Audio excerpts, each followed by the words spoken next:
Welcome to Teaching Vocabulary in Real Context podcast, where words open doors to new worlds.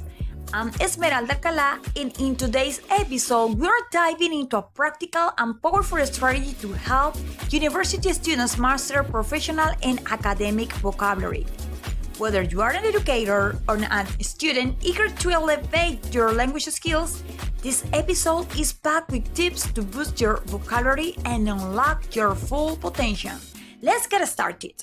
With me is Scarlett Gomez, an experienced English instructor who has developed a task-based and content-integrated vocabulary activity. Welcome! Hi everyone, thank you so much. It's a pleasure to be here and share knowledge. Let's get straight to the point. We all know that in different career classes, EFL students might struggle to understand and correctly use technical English terms that appears in texts, articles, or in professional practice. Since English is not their first language, of course. What kind of vocabulary teaching activity have you designed to face these kind of situations? Well, this is what English teachers are prepared for. This activity is called Terminology Treasure Chest. It's a collaborative task where students create a glossary of key terms related to their field of study. For example, international relations, engineering, or tourism. It combines language learning with professional content, following the content-language integrated learning approach according to Coyle, Hood, and Marsh, who are the authors that developed this information about the CLIL in 2010. Interesting. How is the activity structured? Well, it takes place over 2 weeks with 3 main stages. First, research and selection, where students select relevant technical or academic terms used in their field. They consult textbooks, articles, and real documents from their discipline. Second, glossary creation. Here, in small groups, they design a bilingual glossary, English and Spanish, including pronunciation, definition, example sentences, and most important, a visual aid for each term. This part is supported by the lexical approach. The author, as you know, Michael Lewis, which emphasizes teaching vocabulary in chunks and in real use, and of course, not isolated words. And finally, number 3, presentation and peer teaching, where each group presents their glossary and teaches 3 words or more than 3 words to the rest of the class using task-based learning, according to Wills in 1996. That is the author that supports this approach, and they develop this through short dialogues, role plays, or interactive quizzes. Wow, that sounds meaningful and communicative. I can see that some of the theoretical foundations behind this activity are CLIL, which help the students develop both content knowledge and language skills.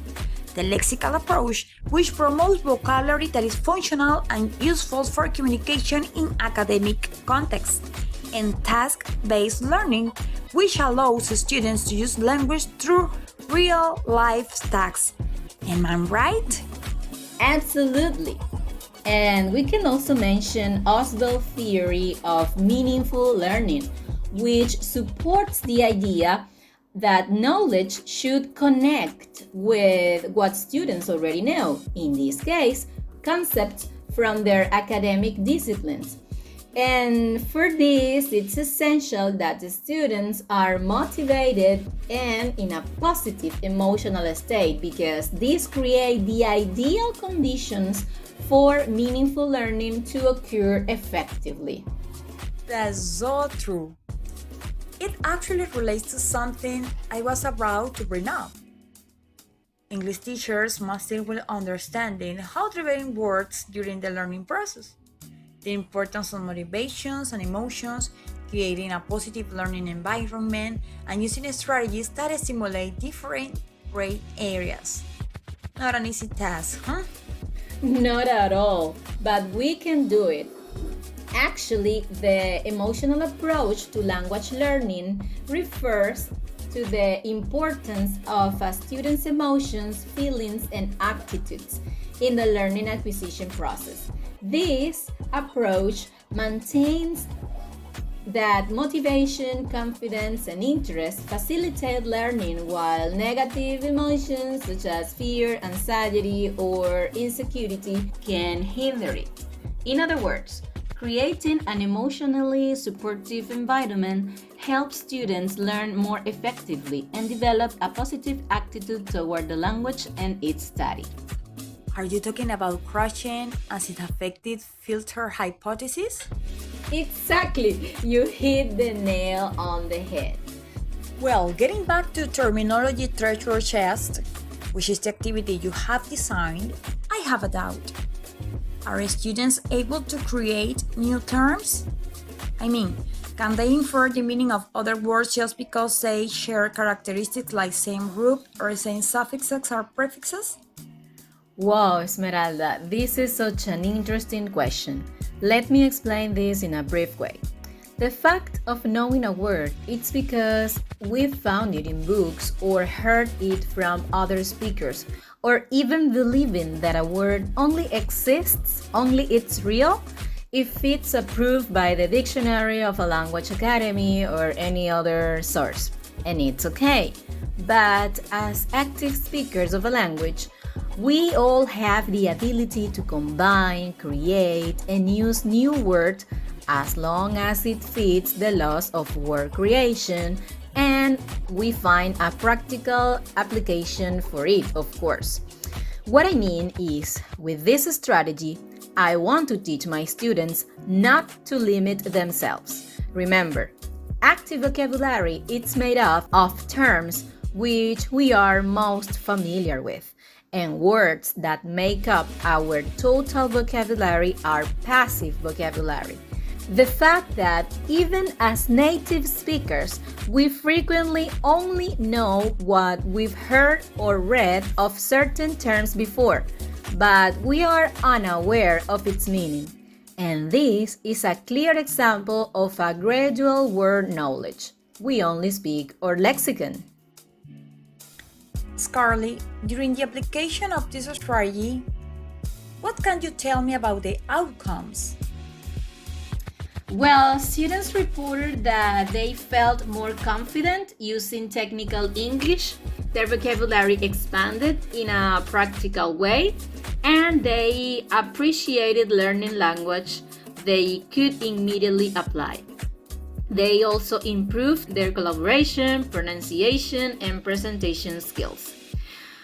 So to wrap up, what recommendations would you give to teachers who want to use this strategy?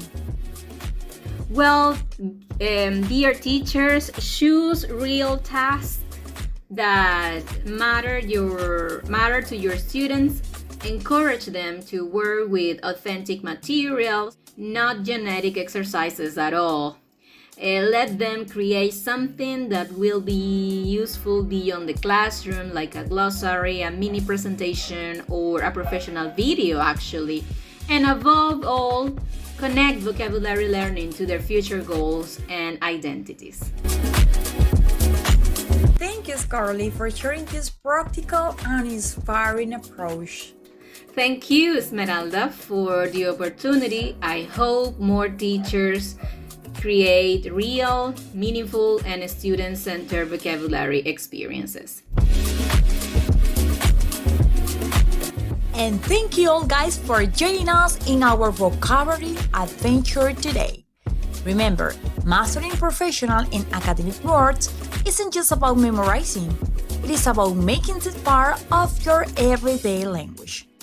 Keep practicing, stay curious, and soon you will be speaking like a true pro. Keep expanding knowledge and happy learning. Until next time, bye!